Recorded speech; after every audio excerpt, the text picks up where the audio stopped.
The gunshot that shattered the silence of Kelton, Utah on that scorching August afternoon in 1882, sent ranch owner Knox Jacobson running from his house to the barn, rifle in hand, expecting to find thieves or worse. What he found instead was a young woman pressed against the hay bales, her dark hair wild around her shoulders, her eyes wide with terror, and her belly unmistakably swollen with child. She held a rusted pistol that trembled in her grip, and he realized the shot had gone through the barn roof, likely an accident born of fear rather than intention. Knox slowly lowered his rifle, keeping his movements deliberate and calm. "Easy now," he said, his voice steady despite the adrenaline coursing through his veins. "I'm not going to hurt you." The woman's lips trembled, and he could see she was barely holding herself together. Her dress was torn at the hem, covered in dust and what looked like days of hard travel. Her face was gaunt, cheekbones too prominent, and he knew hunger when he saw it. She had the desperate look of someone who had been running for a long time. "Please," she whispered, her voice hoarse. "Please, I just needed somewhere to rest. I will leave. I will go right now." Knox studied her for a long moment, taking in the way she swayed slightly on her feet, the way her free hand instinctively moved to protect her belly. Something fierce and protective surged through him, a feeling he had not experienced since losing his younger sister to fever 5 years ago. He had sworn then he would never let anyone under his protection suffer if he could prevent it. "You're staying," he said firmly, the words coming out before he could even think them through properly. Her eyes widened further. "What? You heard me. You're staying." Knox set his rifle against the wall and took a careful step forward. "Now, how about you put that gun down before someone gets hurt? Preferably not me, but you look about ready to collapse, so I'm guessing you might shoot your own foot by accident." She stared at him as though he had spoken in a foreign language. Her hand shook harder, and then suddenly the gun clattered to the ground as her knees buckled. Knox moved fast, catching her before she hit the barn floor. She was lighter than she should be, all sharp angles and trembling exhaustion. "When did you last eat?" he asked, already knowing the answer would not be good. "I don't remember," she admitted, her voice barely audible.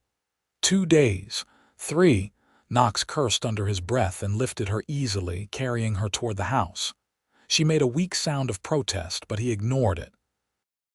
"My name is Knox Jacobson. This is my ranch, and right now, you're my responsibility whether you like it or not. We will sort out the rest later." "Rose," she whispered against his shoulder. "Rose Daniels." "Well, Rose Daniels, let us get some food in you before you faint dead away on me." The ranch house was modest but well-maintained, a testament to Knox's 6 years of hard work since he had bought the land with money saved from his years as a cattle driver. He kicked the door open and carried Rose to the bedroom, his own room, which was the only proper bed in the house. She tried to protest again, but he cut her off with a look. "Don't argue. You need rest, and this bed is better than the cot in the spare room." He set her down gently, and she sank into the mattress as though her bones had turned to water. "I will bring you food and water, then you will sleep." Knox moved to the kitchen with purpose, his mind already cataloging what she needed. He had venison stew left from yesterday, bread he had bought in town 2 days ago, and clean water from the well.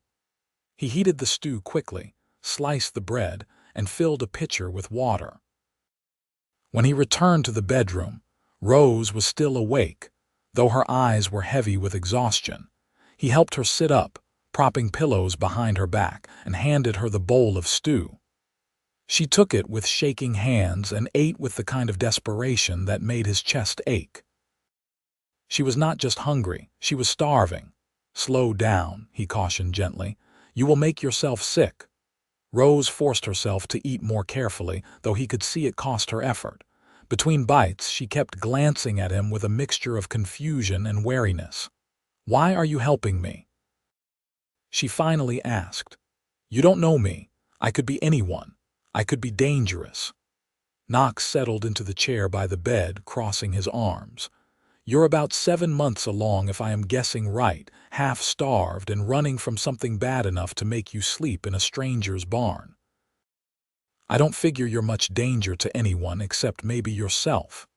He paused, his dark eyes serious. "And I don't turn away people who need help. That is not how I was raised." Tears welled in Rose's eyes and she looked down at the bowl in her hands. "I don't have money to pay you. I don't have anything. Did I ask for payment? No, but then stop worrying about it." Knox leaned forward, his elbows on his knees. "Eat your food, get some rest, and we will talk more when you are thinking clearer. Right now, you look like you are about to fall asleep in that stew." Rose managed a weak smile at that, and Knox felt something shift in his chest. Even exhausted and frightened, she was beautiful in a way that had nothing to do with her delicate features or dark eyes. There was strength in her, a core of steel that had kept her moving despite everything. She finished the food slowly and Knox took the empty bowl from her hands. "Sleep now," he said quietly. "You are safe here, I promise you that." Rose's eyes were already closing as she slid down into the bed. "Thank you," she murmured. "Thank you, Knox." He stood there for a moment, watching her fall into sleep, and wondered what he had just gotten himself into. Then he shook his head and left the room, closing the door quietly behind him. Whatever trouble she was running from, he would deal with it. He had meant what he said. She was staying. The rest of that day passed in a strange kind of limbo. Knox went about his usual chores, tending to the horses, checking the fences on the north pasture, and making sure the cattle had access to the creek that ran through his property. But his mind kept drifting back to the woman sleeping in his bed, wondering about her story, about who had put that fear in her eyes. As the sun began to set, painting the Utah sky in shades of orange and gold, Knox returned to the house to check on Rose. She was still asleep, curled on her side with one hand resting on her belly. He left a glass of water on the bedside table and retreated to the main room, settling onto the old cot he kept for the rare occasions when his friend Marcus stayed over. Sleep did not come easily. Knox found himself listening for any sound from the bedroom, alert for signs that Rose might need help or try to leave. It was not until the early hours of morning that exhaustion finally claimed him. He woke to the smell of coffee and the sound of someone moving in his kitchen. Knox sat up quickly, momentarily disoriented, and then remembered. He grabbed his shirt and pulled it on as he walked barefoot into the kitchen. Rose stood at the stove, her hair pulled back into a messy braid, wearing the same torn dress from yesterday. She looked steadier than she had, though still pale and too thin. She glanced over as he entered, and something like guilt crossed her face. "I'm sorry," she said quickly. "I know I should have stayed in bed, but I woke up and I was so thirsty. And then I saw the coffee and I thought maybe I could repay your kindness by making breakfast. But I don't actually know what you have and I might be overstepping." And Rose. Knox's voice was gentle but firm. "Breathe."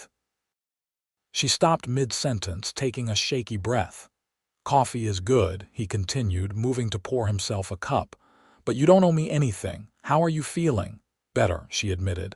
"The sleep helped, and the food." She hesitated, then added, "I should explain." Knox leaned against the counter, cradling the hot coffee cup in his hands. "Only if you want to." Rose was quiet for a long moment, her hands fidgeting with the edge of her dress. When she finally spoke, her voice was low and tight with emotion. "I was married. His name was Thomas Dalton. We lived in Colorado in a little town called Silver Ridge. He was a miner, worked the claims up in the mountains." She paused and Knox waited, giving her the space to tell her story at her own pace. "He died 4 months ago," Rose continued, her voice cracking. "Cave in at the mine." They barely recovered his body. Her hand moved to her stomach. I was 3 months along when it happened. His family blamed me for everything, said I was a curse, that I had brought bad luck. His brother, Daniel, he became obsessed with the idea that I was carrying Thomas's heir, that the baby belonged to the Dalton family, not to me. Knox felt anger beginning to simmer in his gut, but he kept his expression neutral, not wanting to interrupt her. Daniel said he would raise the child himself, that a woman alone could not provide properly. He started coming by the house, making threats, saying he would take the baby as soon as it was born. He had the sheriff in his pocket, so I had nowhere to turn. Rose's voice dropped to barely above a whisper. 3 weeks ago, he tried to force me to sign papers giving him custody. When I refused, he locked me in the cellar of their family home. Said he would keep me there until the baby came, and then I could leave but the child would stay. Jesus, Knox muttered. I managed to escape 2 weeks ago, broke a window and ran. I had a little money saved, enough to buy passage on a stage heading south, but it only got me as far as Brigham City. After that I walked, begged rides where I could, slept wherever I could find shelter.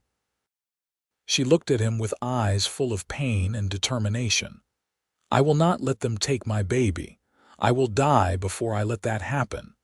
Knox set down his coffee cup and crossed the kitchen to stand in front of her. You are not going to die, and nobody is taking your baby. I meant what I said yesterday. You are staying here, and anyone who wants to get to you will have to go through me first. Rose's eyes filled with tears. You don't understand what you are saying. Daniel has money, influence.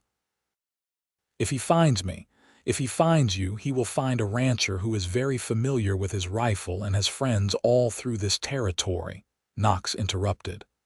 I am not some scared townsperson who can be bullied, and this is Utah, not Colorado. He has no power here. Why? Rose whispered. Why would you risk so much for a stranger? Knox looked at her, at the fierce protectiveness in the way she held herself despite her fear, at the courage it must have taken to run so far in her condition. Because it is the right thing to do, he said simply. And because I can see you are a fighter. You have come too far to give up now. Something shifted between them in that moment, a connection forming that neither of them could quite name.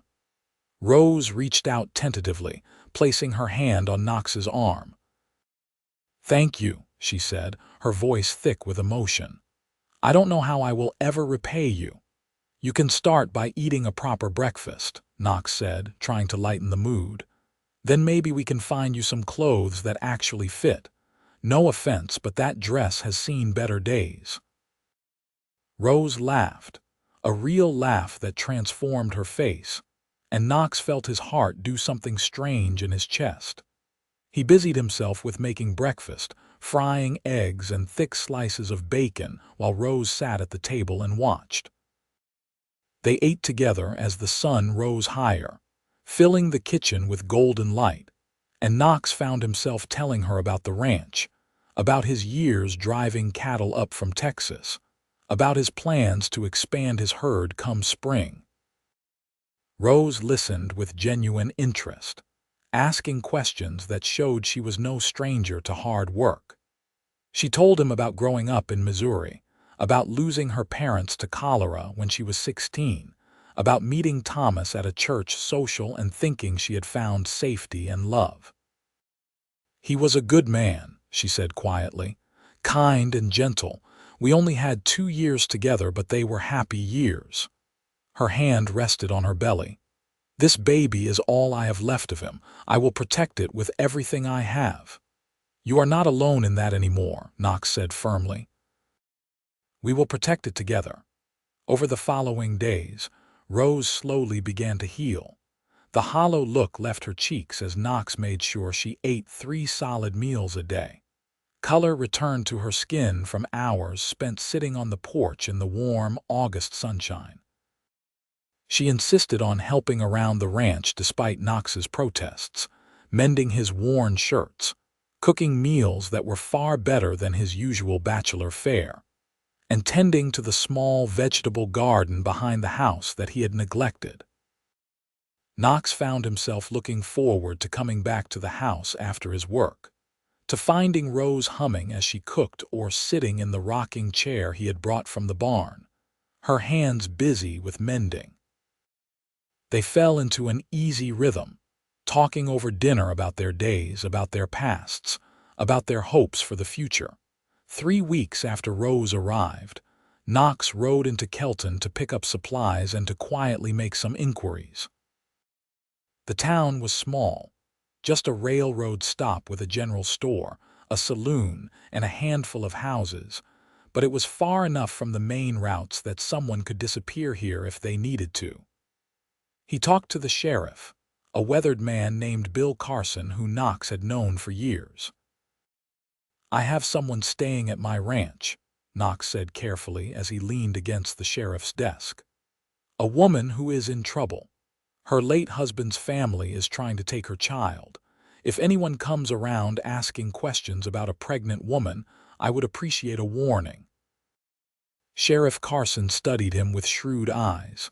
"This woman have a name, Rose Daniels. Her husband was Thomas Dalton, died in a mining accident in Colorado. His brother Daniel is the problem." The sheriff nodded slowly. "I will keep an ear out. Anyone comes through asking about her, I will send word. But Knox, if this Daniel fellow has money and connections, it could get complicated." "I can handle complicated," Knox said evenly. "I am sure you can." Carson paused, then added, "Just be careful. Man does not take in a pregnant woman without folks talking. You know how people can be." Knox straightened, his jaw tightening. "Let them talk. I am not doing anything wrong. I know that. Just warning you is all." Knox left the sheriff's office with a frown, but he pushed the concern aside. He did not care what people thought. What mattered was keeping Rose safe. When he returned to the ranch that afternoon, he found Rose in the garden, carefully picking tomatoes. She looked up as he approached, shielding her eyes from the sun, and smiled. That smile still had the power to make his breath catch.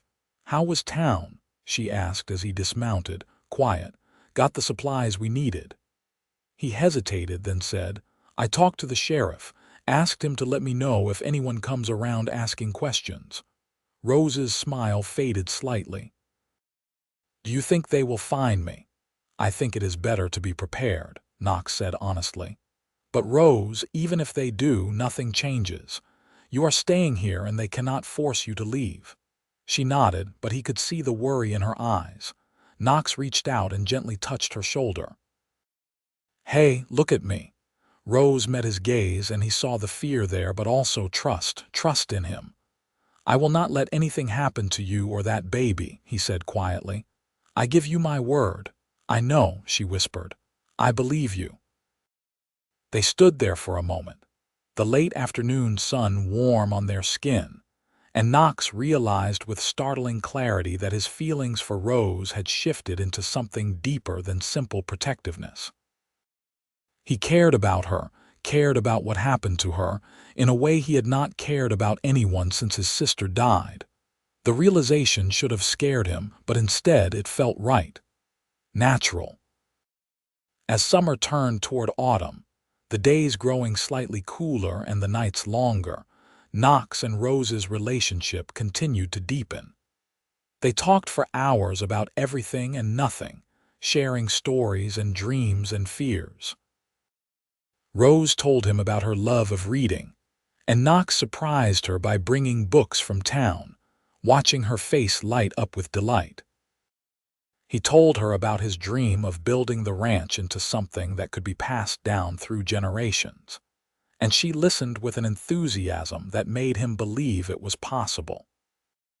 One evening in late September, as they sat on the porch watching the stars come out, Rose suddenly gasped and grabbed Knox's hand, pressing it to her belly. "Feel that?" she asked, her eyes shining. Knox felt the movement under his palm, the baby kicking strong and steady, and something profound moved through him. "That is amazing," he breathed. "The baby has been so active lately," Rose said, laughing softly. "I think we have a fighter on our hands." "Just like the mother," Knox said without thinking. Rose turned to look at him, her expression softening. "Knox, I need to tell you something." He waited, his heart suddenly beating faster. "These past 2 months living here with you have been the first time I have felt safe since Thomas died," Rose said quietly. "More than that, I have felt happy. You have given me back something I thought I had lost forever, hope for the future. I don't know how to thank you for that." Knox swallowed hard. "Rose, I need to be honest with you about something." She looked at him with those dark, expressive eyes, and he forced himself to continue. "When you first showed up in my barn, I helped you because it was the right thing to do, but somewhere along the way that changed." "You changed it." He took a breath. "I care about you, Rose, not just as someone I am helping, but as someone who has become important to me, more important than I ever expected." Rose's breath caught. "Knox, I know the timing is terrible," he rushed on. "I know you are still grieving Thomas and you are about to have a baby, and the last thing you need is me complicating things. But I could not keep it to myself anymore. I needed you to know."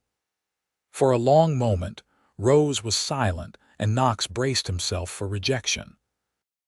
Then she reached out and took his hand, threading her fingers through his. "The timing is terrible," she agreed softly. "And I do still grieve Thomas. I think I always will in some way. He was my first love and he gave me this child." She paused, her eyes searching Knox's face.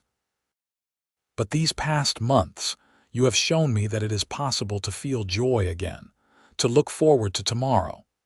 You have made me feel seen and valued in a way I never expected. And I think, maybe, I am starting to care for you too, in a different way than I cared for Thomas, but no less real." Knox's heart soared. "You mean that?" "I mean it," Rose said, squeezing his hand. "But Knox, we need to take this slowly. I need time to sort out my feelings, to figure out who I am now as a widow and a mother. Can you give me that time?" "I can give you all the time you need," Knox promised. "I am not going anywhere." Rose leaned her head against his shoulder, and they sat there together under the stars, holding hands and watching the night sky, both of them feeling the careful beginnings of something precious growing between them.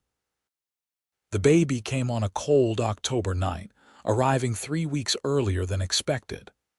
Knox had ridden into town that morning to pick up supplies, and when he returned in the afternoon, he found Rose in the kitchen, gripping the table with white knuckles, her face tight with pain. "The baby," she gasped. "It is coming." Knox felt a moment of pure panic, and then training from years of helping with difficult cattle births kicked in. He got Rose to the bedroom, sent his ranch hand Tommy racing to town to fetch the doctor, and did his best to keep Rose comfortable while they waited. The doctor, an older man named Henry Wells, arrived within 2 hours, but by then Rose was deep into labor. Knox stayed by her side, letting her grip his hand hard enough to bruise, murmuring encouragement even as he prayed silently that both she and the baby would come through this safely. It was near midnight when the baby finally arrived, a boy with strong lungs and a shock of dark hair. Dr. Wells cleaned the infant and placed him in Rose's arms, and Knox watched tears stream down her face as she looked at her son. "He is perfect," she whispered. "Thomas, look at our son." Then she caught herself, her eyes flying to Knox with an apology already forming. "It is all right," Knox said gently. "He should know about his father. What will you name him?" Rose looked down at the baby, then back at Knox. "James," she said softly. "James Thomas Dalton, for his father and for new beginnings." Knox felt his throat tighten with emotion. "That is a fine name." Dr. Wells finished his examination and declared both mother and baby healthy, though he cautioned Rose to rest as much as possible for the next few weeks. After the doctor left, Knox stood awkwardly in the doorway of the bedroom, unsure whether he should stay or give Rose privacy. "Don't go," Rose said quietly. "Please, I don't want to be alone." Knox pulled the chair close to the bed and sat down, watching as Rose nursed the baby for the first time. There was something profoundly intimate about the moment, and he felt honored to be allowed to witness it. "Thank you for being here," Rose said, looking up at him with exhausted but happy eyes. "I could not have done this without you." "You are stronger than you think," Knox replied, "but I am glad I could help."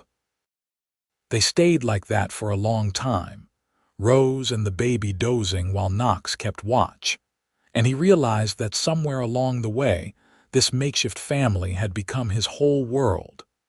The next weeks passed in a blur of sleepless nights and constant activity.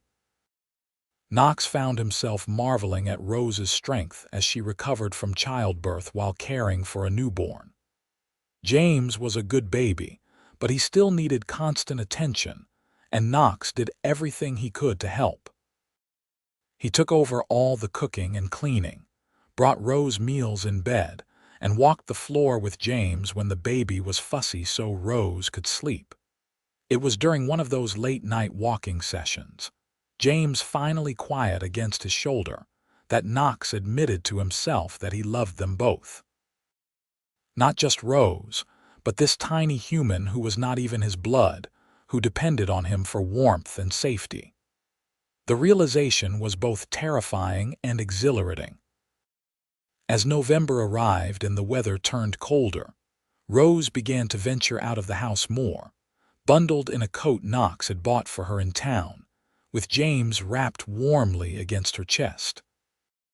She would walk around the ranch, pointing out things to the baby and talking to him in a soft, melodic voice that made Knox's heart ache with affection.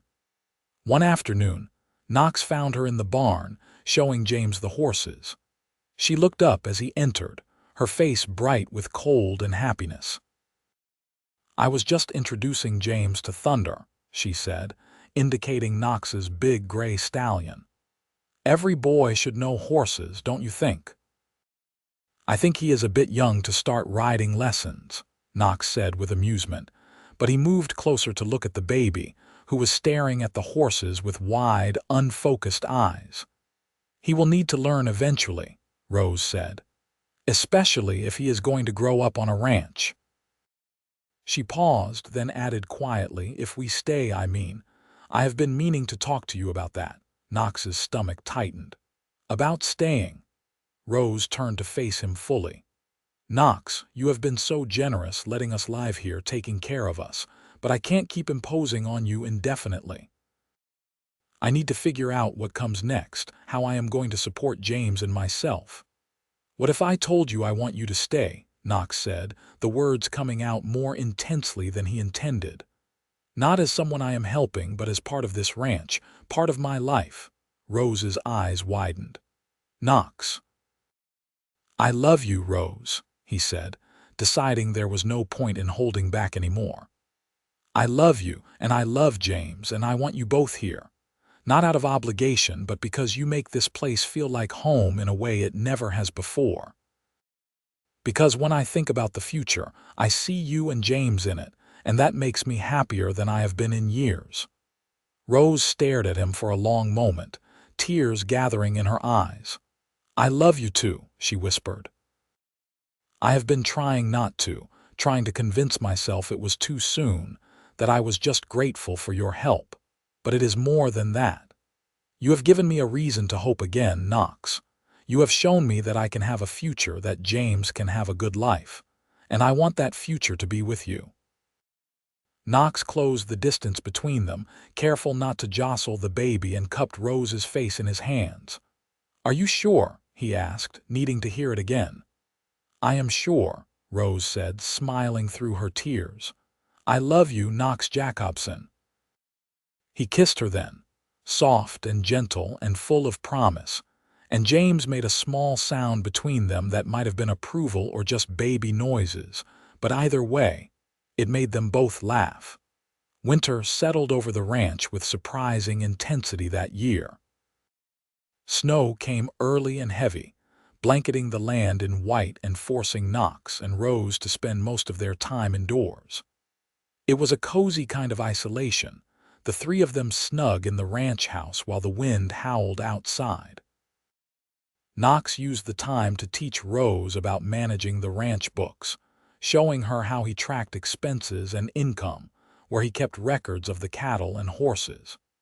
She proved to have a good head for numbers, quickly understanding the system and even suggesting improvements.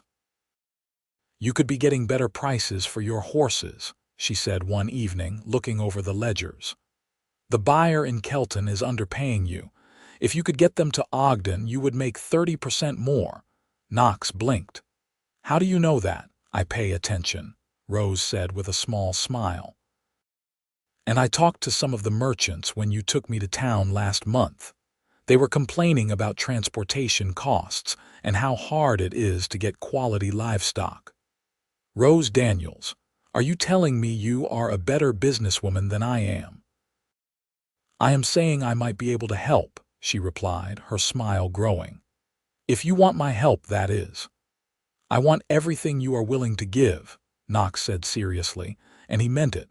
As Christmas approached, Knox made plans to take Rose and James to town for the holiday service.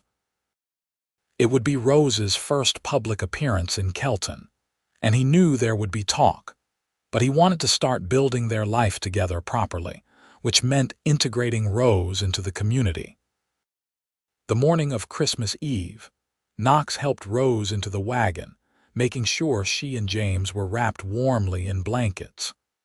The ride to town was beautiful, the snow-covered landscape sparkling in the winter sunlight, and Knox felt a sense of contentment he had never known before.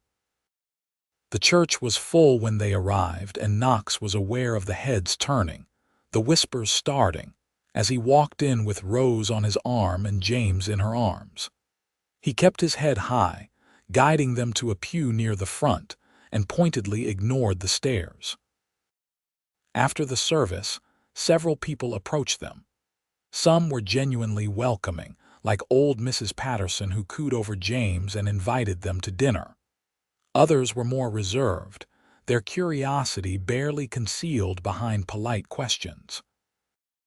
Knox handled it all with calm courtesy, making it clear without saying so directly that Rose and James were under his protection, and anyone who had a problem with that could take it up with him.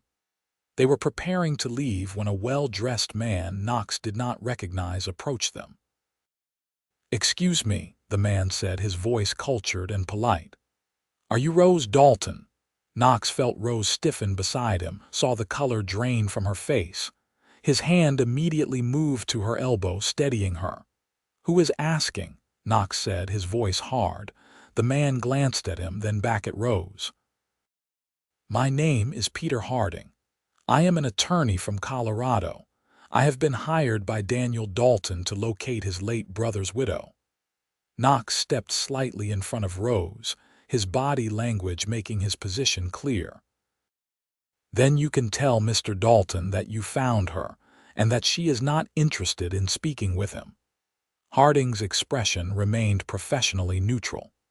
"Mr. Dalton is prepared to offer very generous terms for custody of the child. He is willing to provide financial support for Mrs. Dalton and ensure she is comfortably settled, provided she relinquishes her son to his care." "No," Rose said, her voice shaking but firm. She moved to stand beside Knox, holding James tighter. "I told Daniel before, and I will tell you now. James is my son, and he will stay with me. Nothing your client offers will change that." "Mrs. Dalton, please be reasonable," Harding began. The lady said no. Knox interrupted. "I suggest you respect that and leave." Harding's eyes narrowed slightly. "And you are?" "Knox Jacobson. I own a ranch outside town, and Mrs. Daniel's lives there under my protection." "I see," Harding said, his tone implying he saw quite a bit more than that. "Mrs. Dalton, you should know that my client is prepared to pursue this matter through legal channels if necessary." The courts tend to look favorably on established family members with resources over single mothers with no means of support. She is not without means or support, Knox said flatly.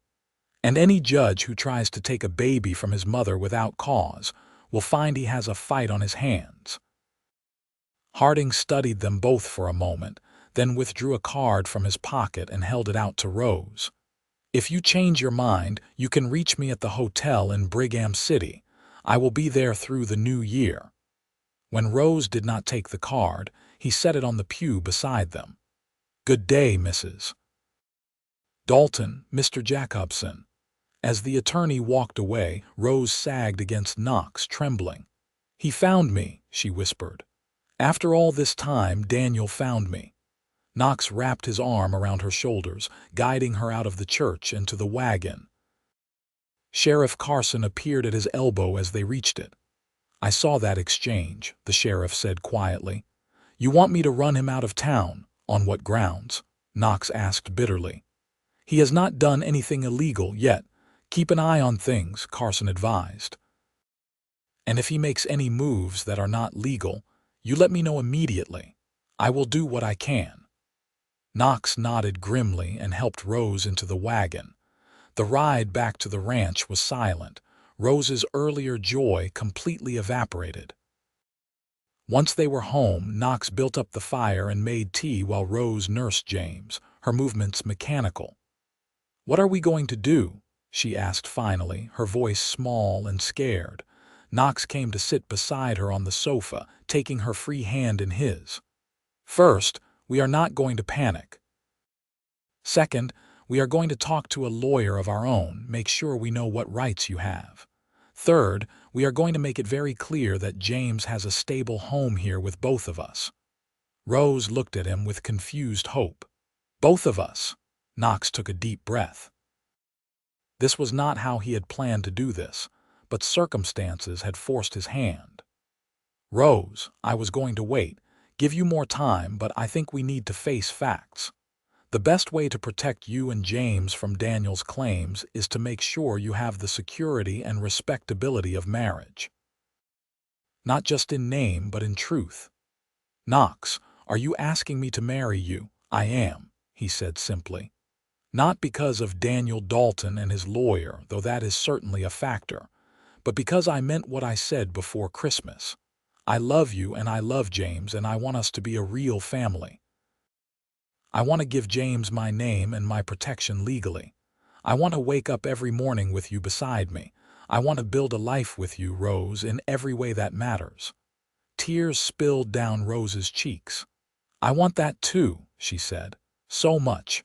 But Knox, are you sure?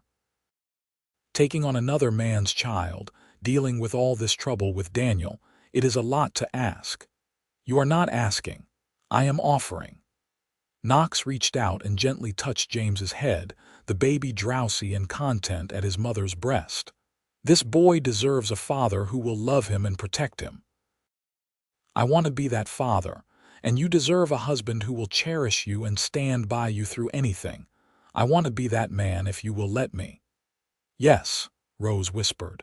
Yes, Knox, I will marry you. He kissed her then, tender and full of love, and felt her melt against him. When they finally pulled apart, both of them were smiling despite the threat hanging over them. We will need to do it quickly, Knox said practically. Before Harding can cause any trouble. Tomorrow, if the minister will do it. Rose nodded. Tomorrow. And then Daniel and his lawyer can try whatever they want. They will not separate me from my son. The next morning, Knox rode into Kelton and spoke with Reverend Matthews, explaining the situation. The minister was sympathetic and agreed to perform the ceremony that very afternoon. Knox then went to see Sheriff Carson and explained what they were planning. Smart move, Carson said approvingly. Gives you legal standing to protect the boy. I will be there as a witness, make sure everything is proper. Knox's final stop was to invite his closest friends, a handful of ranchers and their wives who had welcomed Rose warmly after church. He wanted witnesses who could testify if it came to it, that this was a real marriage based on love, not just a legal maneuver. When he returned to the ranch to collect Rose, he found her wearing the best dress she owned, a simple blue cotton that Knox had bought her back in September. She had put her hair up and was nervously clutching a small bouquet of dried flowers she had saved from the garden. "You look beautiful," Knox said honestly. Rose blushed. "It is not much of a wedding dress. You could wear a flour sack and still be the most beautiful woman I have ever seen," Knox replied, making her laugh. They bundled James up warmly and made the trip back to town. The church was more crowded than Knox had expected. Word had spread quickly, and curiosity had brought out a good portion of the town's residents. Knox did not care. Let them see. Let them all witness that Rose was his wife and James was his son. The ceremony was simple but heartfelt. When Reverend Matthews asked if Knox would take Rose to be his lawfully wedded wife, to have and to hold from this day forward, for better or worse, in sickness and in health, Knox's voice was steady and sure. "I will." Rose's vows were equally firm, her eyes locked on Knox's, full of love and trust and hope. When the minister pronounced them husband and wife, Knox kissed Rose with all the tenderness and promise he felt, and the small gathering broke into genuine applause. Even some of the skeptics seemed moved by the obvious affection between them. After the ceremony, several people approached to offer congratulations. Mrs. Patterson kissed Rose's cheek and whispered, "That man loves you something fierce, dear. Anyone can see it. Don't let anyone tell you different." They were preparing to leave for the ranch when Peter Harding appeared at the church door. His expression was unreadable as he watched them, and Knox felt his protective instincts flare. "Congratulations on your marriage," Harding said, his tone neutral. "I assume you are aware this changes nothing regarding my client's claim to the child." "Actually, it changes everything," Knox said coldly. "James is now legally my son as well as Rose's. Any claim your client had as an uncle is significantly weakened now that the boy has a father in the picture. So you can go back to Colorado and tell Daniel Dalton that he lost. Rose and James are my family now, and I protect what is mine." Harding's lips thinned. "We will see what the courts have to say about that."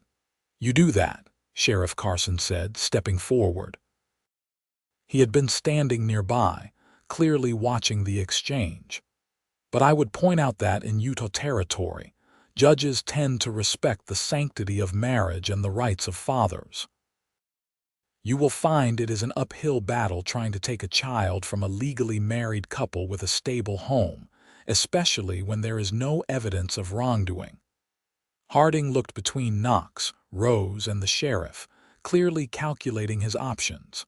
Finally, he nodded curtly. "I will relay this information to my client. Good day." As he walked away, Rose let out a breath she had been holding. "Do you think that is the end of it?" "Maybe," Knox said, "but we will stay vigilant just in case." They returned to the ranch as husband and wife, and despite the lingering worry about Daniel Dalton, there was joy in the air. Knox carried Rose over the threshold, making her laugh, and they settled into their new life as a married couple. That night, after James was asleep in the cradle Knox had built and placed in their bedroom, Knox and Rose lay together in bed, talking quietly about the future. "I never thought I would have this again," Rose confessed, her head on Knox's shoulder. "A husband, a home, a sense of safety." "You have given me back my life, Knox. You gave me a reason to have a life worth living," Knox replied, running his fingers through her hair. "Before you came, I was just existing, building this ranch without really thinking about why. Now I know. It was waiting for you, for us." Rose tilted her head up to kiss him, soft and sweet, and Knox gathered her closer, marveling at how perfectly she fit against him. They made love that night with tenderness and passion, and afterward, Knox held his wife and listened to his son's soft breathing, and felt more complete than he ever had before.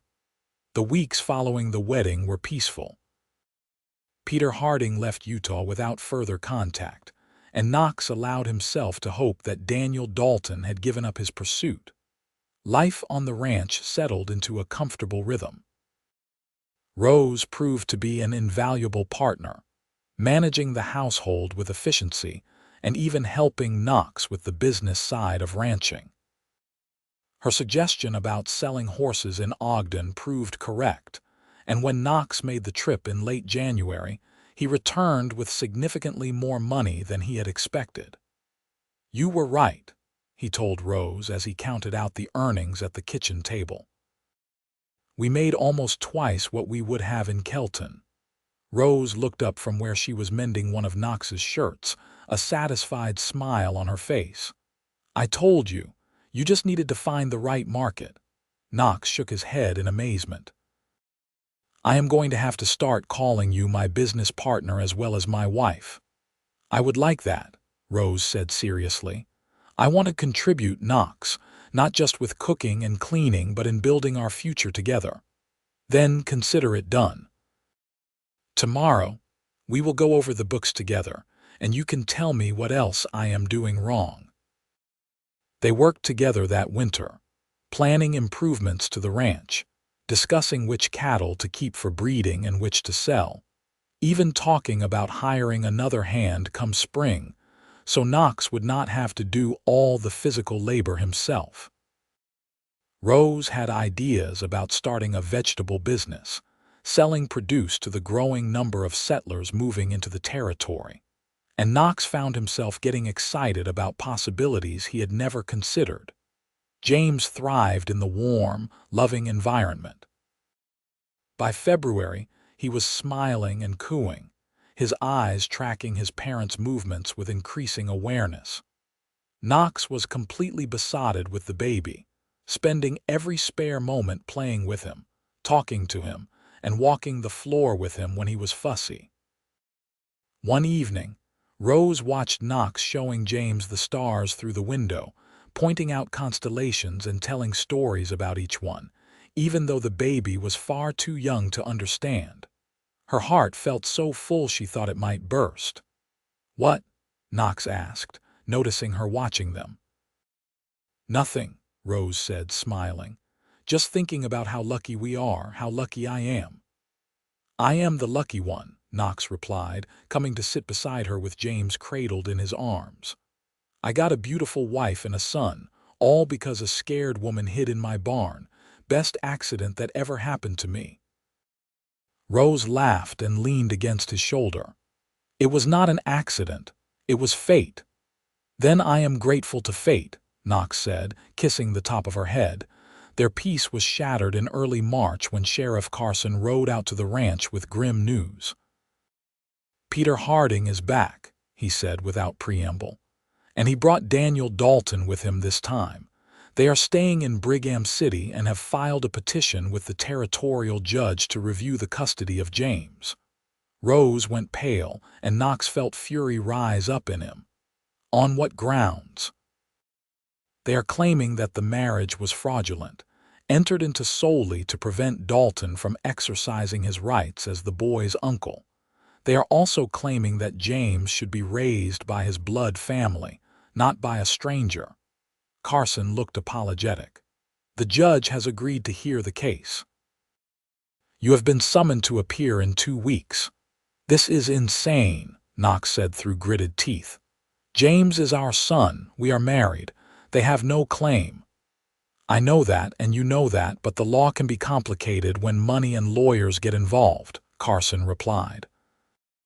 "You need to get yourself a good attorney, Knox. This is going to be a fight." Knox hired the best lawyer he could find, a man named Samuel Price who practiced in Ogden and had a reputation for winning difficult cases. Price came to the ranch to meet with Knox and Rose, taking extensive notes about their situation. "The good news is that you have a strong case," Price said after hearing their story. "You are legally married. You have a stable home and you can demonstrate that the child is being well cared for. The bad news is that Dalton has money and influence, and he is playing on traditional notions about blood family being paramount. What do we need to do? Rose asked, her voice steady despite the fear in her eyes. We need to show that your marriage is genuine, not just a legal maneuver. We need character witnesses who can testify to your good character and the stability of your home. And we need to demonstrate that removing James from your care would be harmful to him. Price paused. It would also help if we could show that Dalton's motives are not entirely pure. Is there any reason he would want the child beyond genuine familial affection? Rose thought for a moment, then said slowly, Thomas had a claim to some land in Colorado. It was not worth much when he died, but I heard rumors that there might be silver on it. The claim would go to James eventually, but if Daniel had custody, he would control it until James came of age. Price's eyes lit up. That is exactly the kind of information we need. Can you prove it? I have papers, Rose said. Documents Thomas left with me about the claim. I brought them when I ran. Get them, Price instructed. We will use this to show that Dalton's interest in the boy is financial, not emotional. The 2 weeks before the hearing passed in a blur of preparation. Price drilled Knox and Rose on what to say and how to present themselves. They gathered character witnesses, including Reverend Matthews, Sheriff Carson, Mrs. Patterson, and several other respected townspeople. Rose produced the documents about the land claim, which Price examined with satisfaction. The day of the hearing arrived, and Knox and Rose made the trip to Brigham City with James and their lawyer. The courtroom was intimidating, a formal space that smelled of wood polish and old paper. Daniel Dalton was already there with his attorney, and Knox got his first look at the man who had caused Rose so much fear. Dalton was in his mid-30s, well-dressed and handsome in a cold sort of way. His eyes when he looked at Rose were hard and possessive, and Knox felt his protective instincts surge. The judge, a stern-looking man named Harrison Cooper, called the proceedings to order and asked Peter Harding to present his case. Harding spoke eloquently about family bonds and blood rights, painting Daniel Dalton as a concerned uncle who only wanted to ensure his late brother's child was properly raised and had access to his rightful inheritance. Mr. Dalton comes from a respected family with considerable resources, Harding argued. He can provide young James with educational opportunities, social connections, and financial security that a simple rancher cannot hope to match. Furthermore, the marriage between Mrs. Dalton and Mr. Jacobson occurred suspiciously soon after my client began seeking custody, suggesting it was nothing more than a legal ploy to thwart his legitimate claim to the child. When it was Samuel Price's turn, he methodically dismantled Harding's arguments. He called Sheriff Carson to testify about how Knox and Rose had met and the genuine nature of their relationship. He called Reverend Matthews to speak about the marriage ceremony and his observations of the couple. He called Mrs. Patterson, who gave a glowing testimony about Rose's character and her devotion to James. Then Price called Knox to the stand. Knox spoke clearly and honestly about finding Rose in his barn, about his decision to help her, about how his feelings for her had grown into love. Mr. Jacobson, why did you marry Rose Daniels? Price asked. Because I love her, Knox said simply, looking directly at the judge. Because she is kind and strong and brave. Because she makes me want to be a better man. And because I love her son as if he were my own blood. And if this court were to grant custody to Mr. Dalton, how would that affect you? Knox's jaw tightened. It would break my heart. James is my son in every way that matters. I have cared for him since the day he was born. I have walked the floor with him at night, changed his diapers, sang him to sleep. The thought of someone taking him away from his mother, from me, from the only home he has ever known, is unbearable. Finally, Price called Rose to testify. She was nervous, but her voice was clear as she told her story, from Thomas's death to her flight from Colorado to finding refuge with Knox. When asked about her marriage, she looked at Knox with such obvious love that several people in the courtroom visibly reacted. "I married Knox because he saved my life and the life of my child," Rose said. "But more than that, I married him because he showed me that love can come when you least expect it, and that family is not always about blood. Knox is James's father in every way that matters, and I will fight with everything I have to keep my family together." Price then produced the documents about the land claim and presented evidence that suggested Daniel Dalton's real interest was financial, not familial.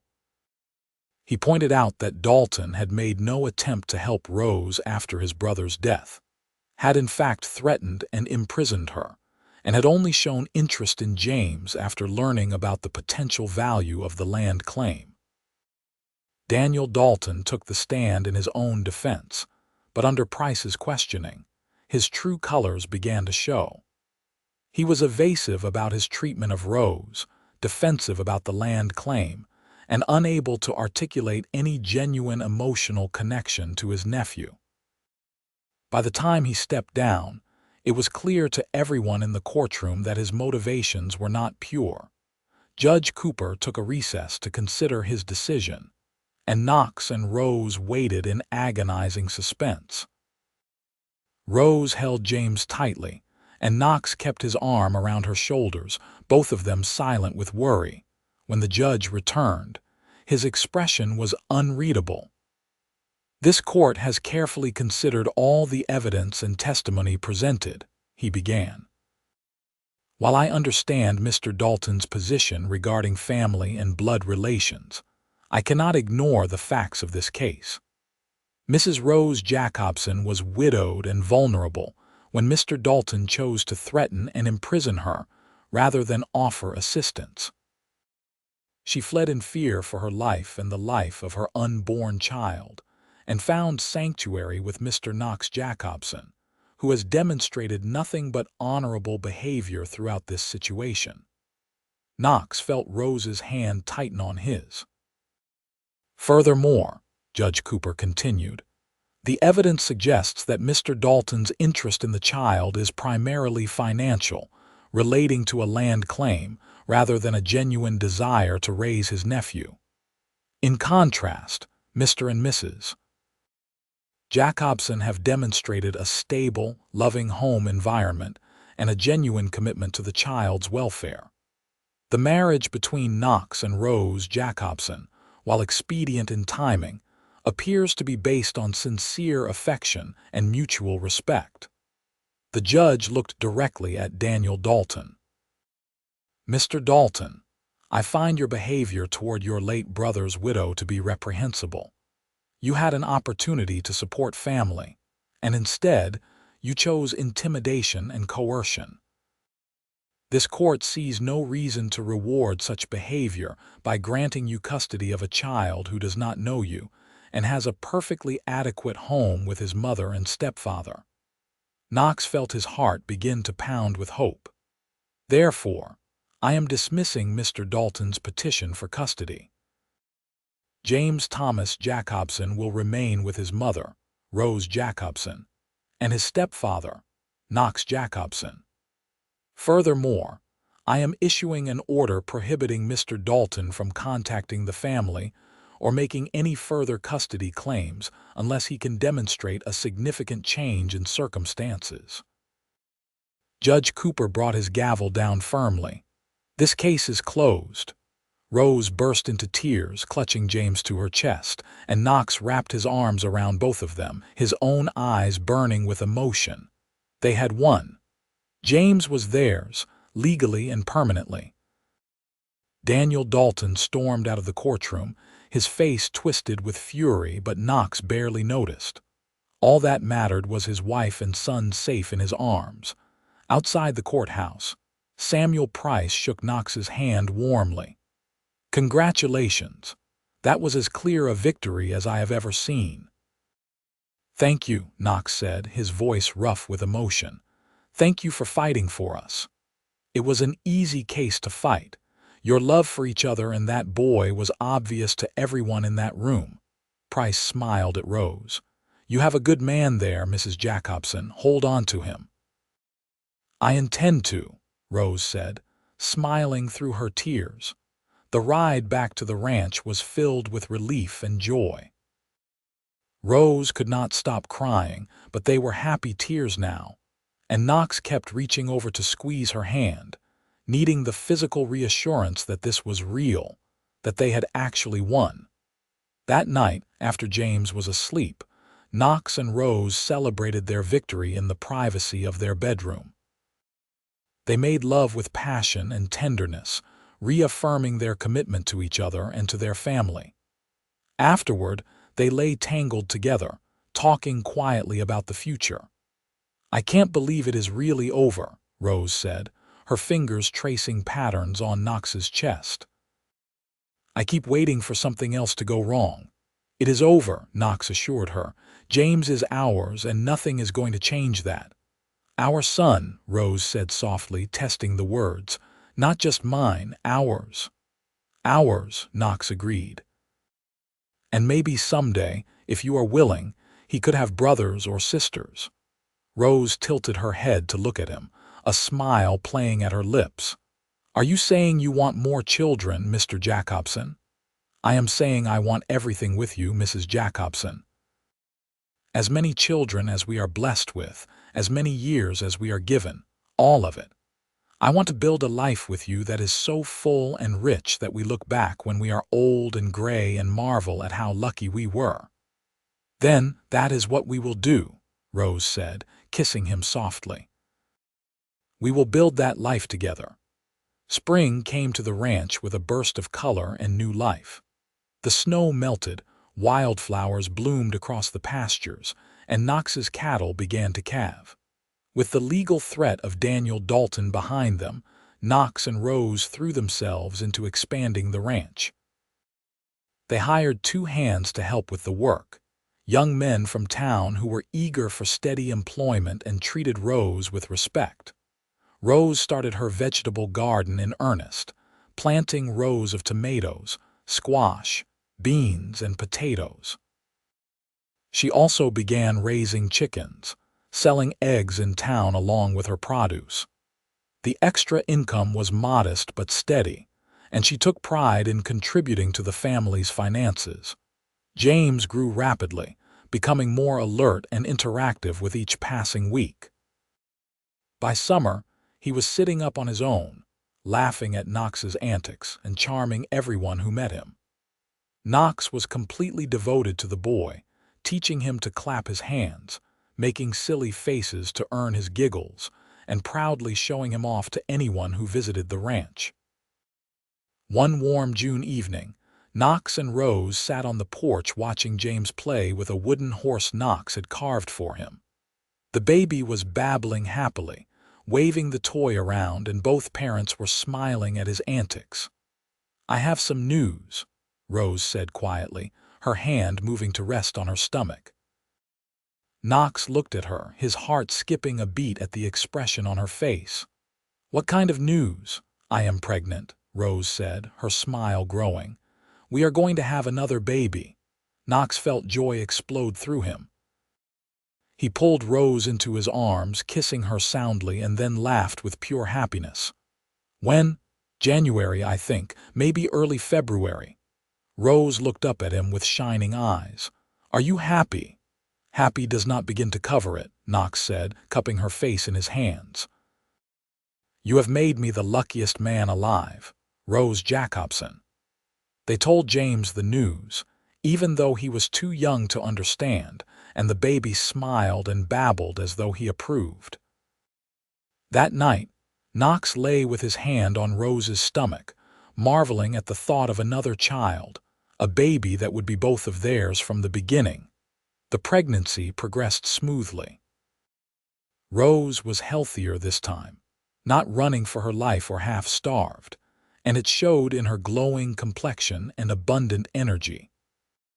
She continued to work in the garden and manage the household, though Knox became increasingly protective as the months passed, insisting she rest more and let him handle the heavier tasks.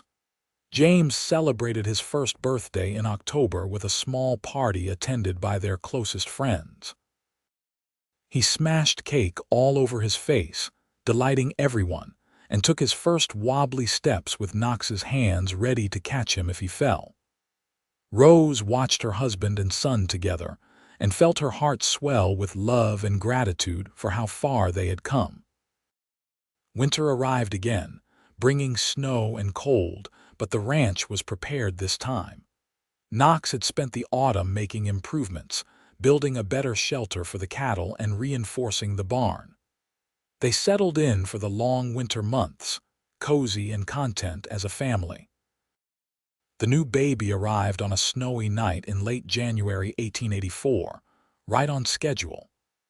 This time, Dr. Wells arrived well before the birth, and the delivery was much easier than James's had been. When the doctor placed the baby in Rose's arms, she looked down at a tiny girl with Knox's dark hair and her own delicate features. "A daughter," Knox breathed, looking at the infant with wonder. "We have a daughter, Rose." "What should we name her?" Rose asked, exhausted but happy. Knox thought for a moment, then said, "Catherine, after my mother, if that is all right with you." "Catherine Jacobson," Rose said, testing the name. "It is perfect." James, now 15 months old, was fascinated by his new sister. He would sit by her cradle for hours, patting her gently and babbling to her. Knox and Rose watched their children together and marveled at how much their lives had changed in less than 2 years. The years that followed were full of hard work, love, and gradual prosperity. The ranch grew steadily, Knox's reputation for quality horses spreading throughout the territory. Rose's produce business expanded, and she began preserving and selling jams and pickles that became popular in Kelton and surrounding towns. They hired more help, built a larger barn, and even added 2 rooms to the house to accommodate their growing family. James grew into a bright, curious boy who followed Knox everywhere, learning about horses and cattle and the land. Catherine was a cheerful, affectionate child who loved helping her mother in the garden and playing with the barn cats. Knox loved both children fiercely, making no distinction between the boy who was his by law and the girl who was his by blood. In the summer of 1886, Rose gave birth to twin boys, Edward and William, who kept everyone busy with their boundless energy and matching mischievous grins. The house was full of noise and laughter, children running through the rooms, and Knox often stopped in the middle of his work just to take in the beautiful chaos of it all. One evening in the fall of 1887, Knox stood on the porch watching Rose chase the twins through the yard while James helped 5-year-old Catherine pick the last of the season's flowers. The sun was setting, painting everything in gold and amber, and Knox felt a profound sense of peace and gratitude.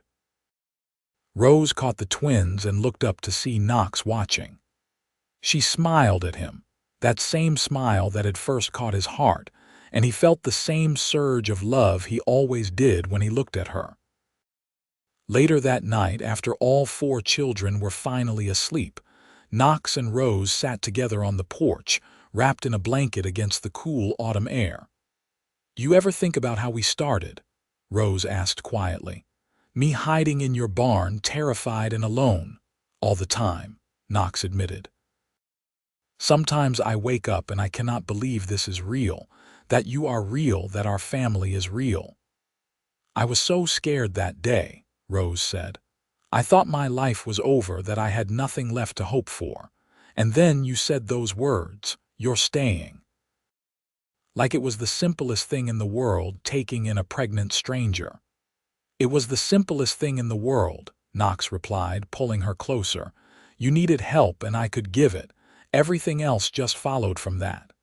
"Everything else," Rose repeated with a soft laugh. "You make it sound so easy. Falling in love, getting married, fighting for custody, building this life.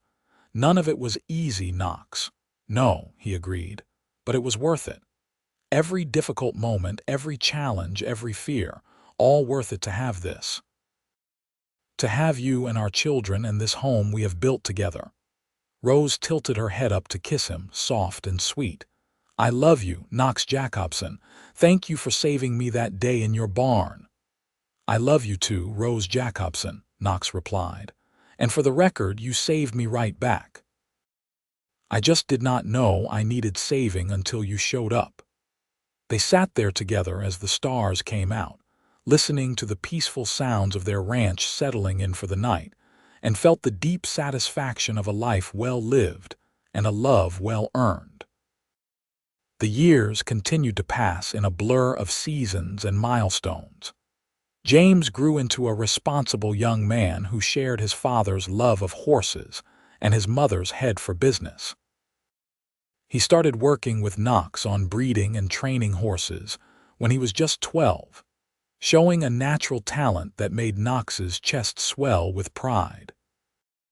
Catherine developed her mother's green thumb and her father's determination, helping Rose expand the produce business until they were supplying several towns across the territory.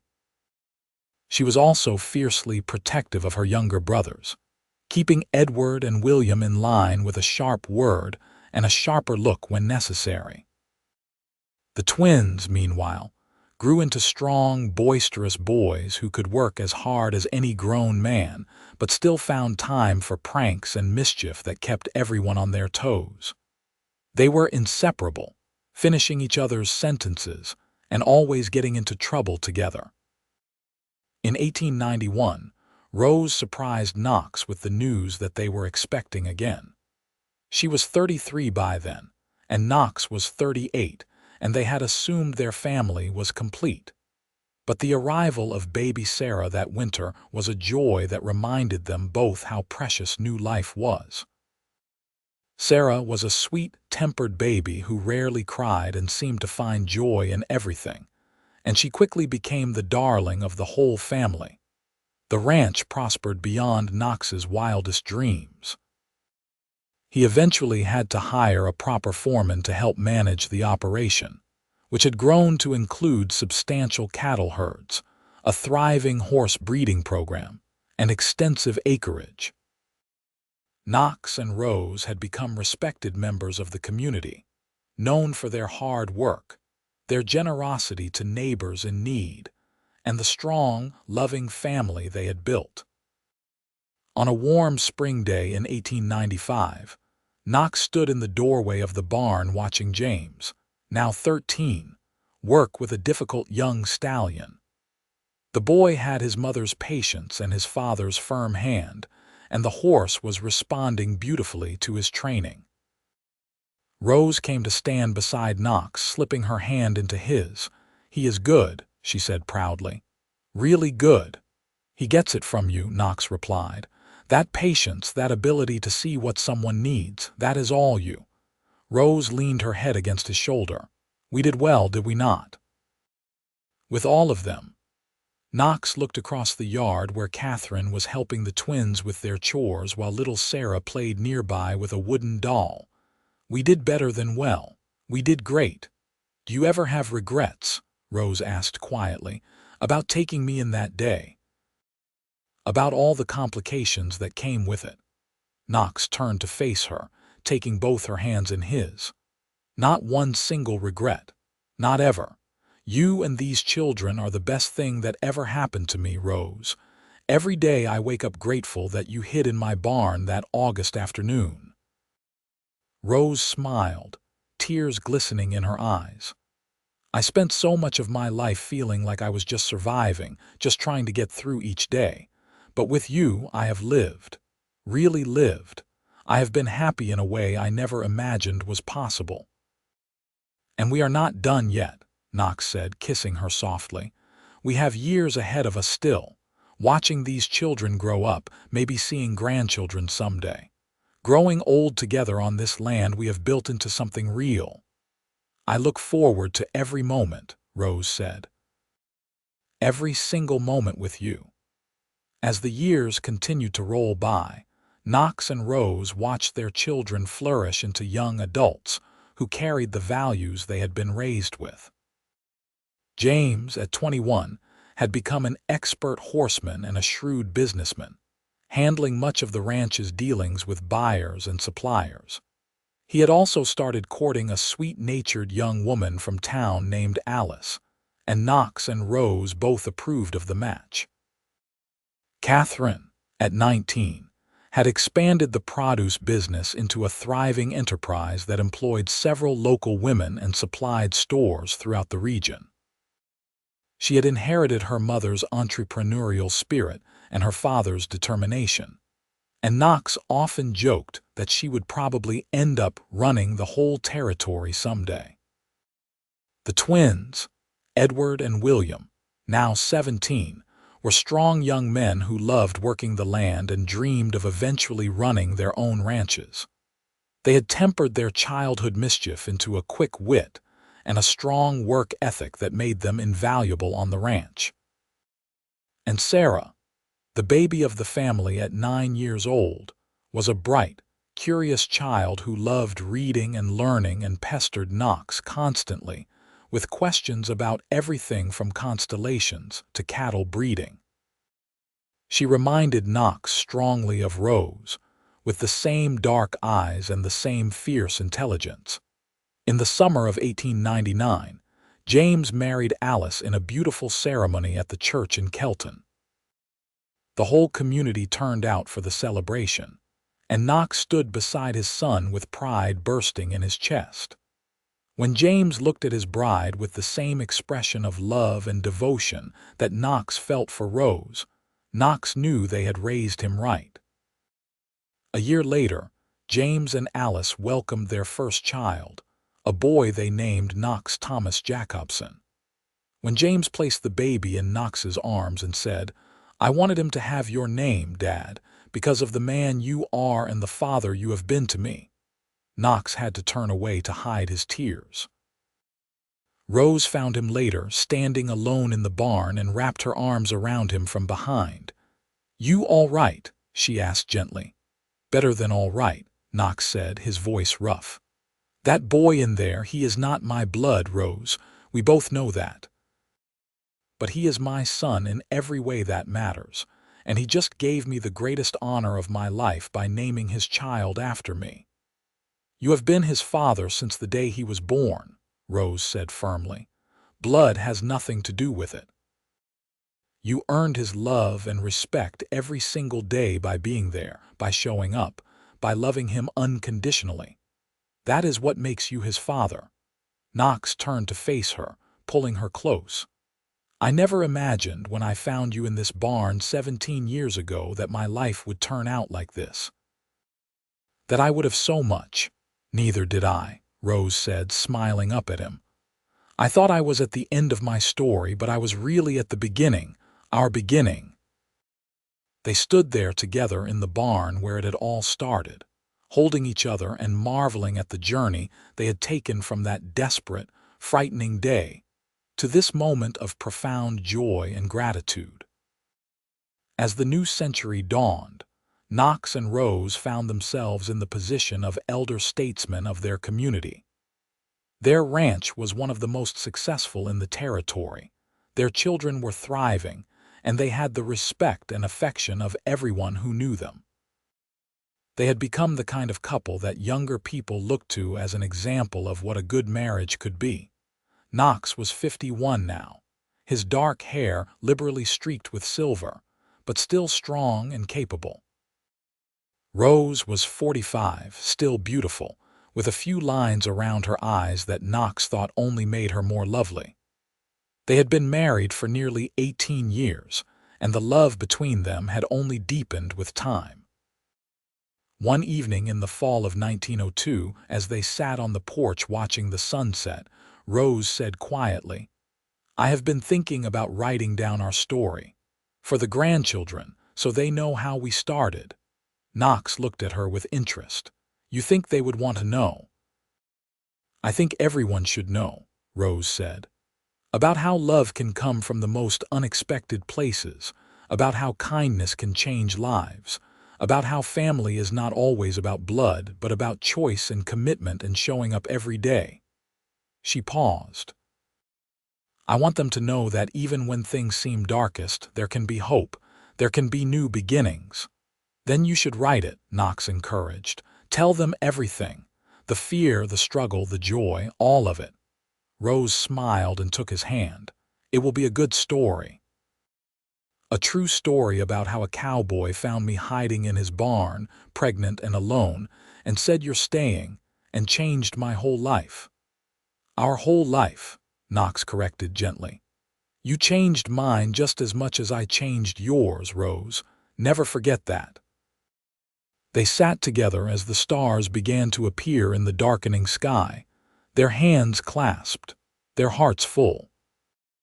Behind them, in the house they had built together, they could hear the sounds of their family gathering for dinner. Catherine calling the twins, Sarah's laughter, James and Alice arriving with little Knox. This was the life they had created from nothing, from fear and desperation, and a moment of kindness in a barn 17 years ago. As the years continued to pass, Knox and Rose aged gracefully together, their love as strong as ever. They watched their children marry and have children of their own. Catherine wed a teacher from Ogden, a gentle man who adored her fierce spirit. The twins both found wives, good women who could handle their energy and mischief. Even young Sarah grew up and fell in love with a rancher's son from a neighboring county. The ranch house was always full of grandchildren, their voices filling the rooms with laughter and joy. Knox and Rose loved them all fiercely, spoiling them with stories and cookies and gentle wisdom learned from years of living and loving well. On a crisp autumn day in 1910, Knox and Rose celebrated their 30th wedding anniversary surrounded by their children and grandchildren. James, now 36 and the father of 5, raised a glass in toast. "To my parents," he said, his voice full of emotion. "To the man who took in a scared, pregnant widow without hesitation, and to the woman who showed us all what courage looks like. You built something beautiful together, not just this ranch, but this family. You taught us that love is about action, not just words. That family is about choice, not just blood. And that kindness and compassion can change the world, one life at a time."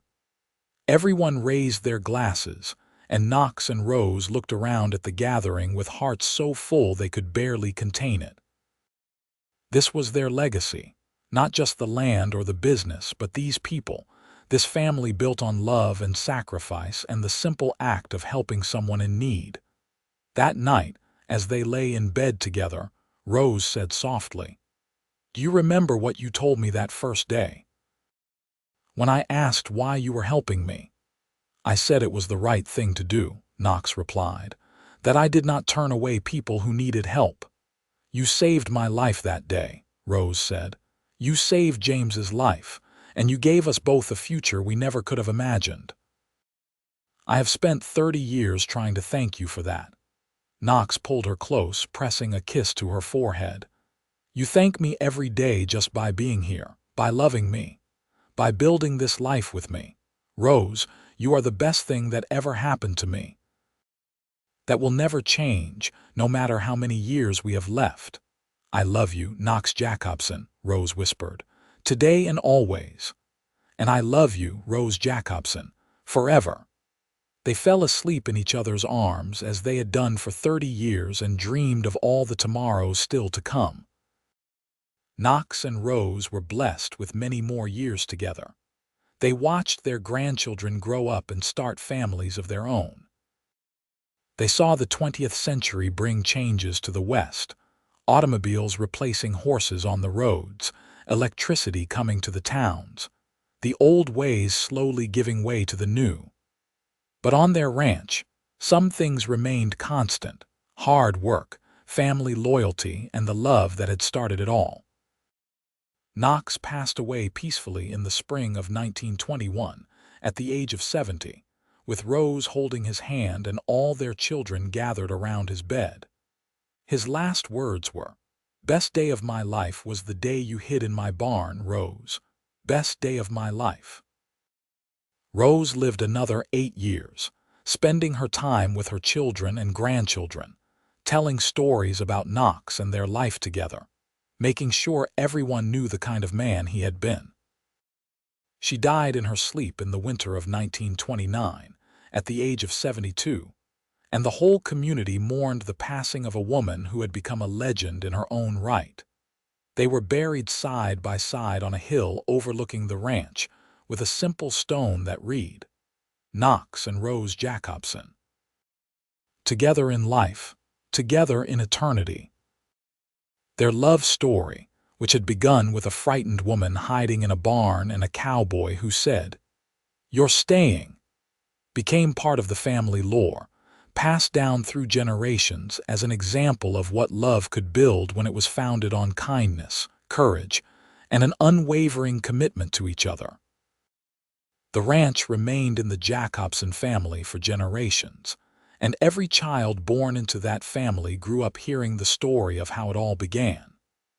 How their great-great-grandmother Rose had fled to Utah with nothing but her unborn baby and her courage. How their great-great-grandfather Knox had found her in his barn and, without hesitation, offered her sanctuary and changed both their lives forever. How love had grown in the most unexpected place, and how that love had created a legacy that lasted far beyond their lifetimes.